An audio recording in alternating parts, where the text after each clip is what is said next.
The European Union has recently made an effort to reach out to the Balkan countries. Ursula Von Der Leyen, President of European Commission, made the outreach this week in Tirana, the capital of Albania, at a summit on the EU-Western Balkans partnership. But the Balkans ship has already sailed off the EU's coast. Hello and welcome to TFI Global, the foreign affairs and geopolitical analysis arm of TFI Media Group. I'm your host Akanksha. Let us begin. The European Union has long vowed to become a major economic and political partner of the Balkan countries, but the relationship has become strained in recent years.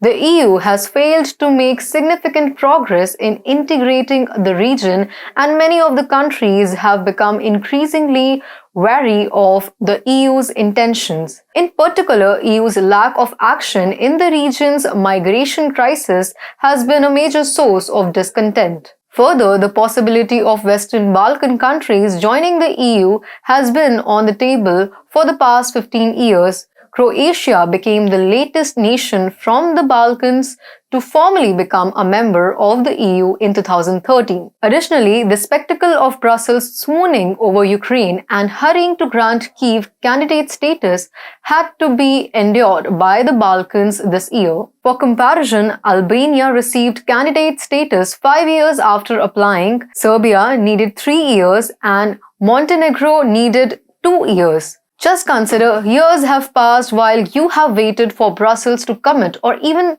just show evidence that it is serious about the relationship, and now all of a sudden it seems to have forgotten about you and only has eyes on Kyiv. Therefore, it shouldn't come as a surprise that people in these nations begin to think that the EU might not be something they would prefer. Currently, just 21% of the Serbs see the EU favorably, and the bulk of them are opposed to entering the bloc. In contrast, 55% of North Macedonians have an unfavorable opinion of the EU. Therefore, it seems sensible that the EU is rushing over there for a major conference, concerned that someone else, specifically Russia or China, might grab their allegiance.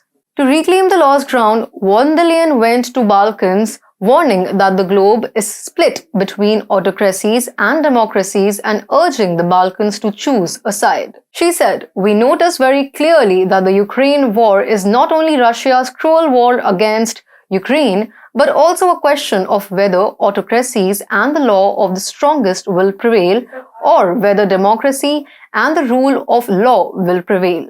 And this struggle is also noticeable in the Western Balkans. Nothing screams democracy more than an unelected bureaucrat visiting another nation and making demands. And the Balkans have already chosen to not go with the bloc.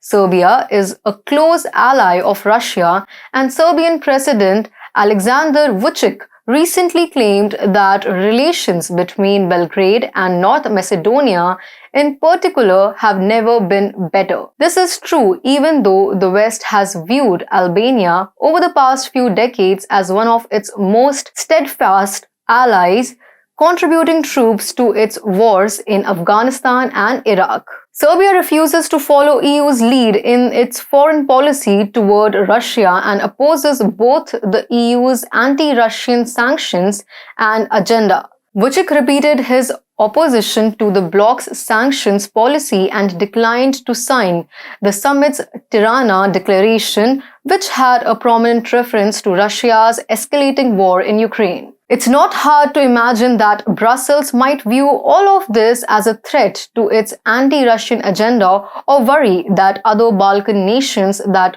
followed Western sanctions could start comparing their problems with Serbia's, which still benefits from cheap Russian gas, which accounts for about 85% of its petrol gas. It appears that EU's ship to the Balkans has already sailed. For the EU to regain the trust of the Balkan countries, it must demonstrate that it is committed to supporting the region and addressing the issue that have caused the region to become distrustful of the EU. Otherwise, the region's ship may have already sailed away from the EU.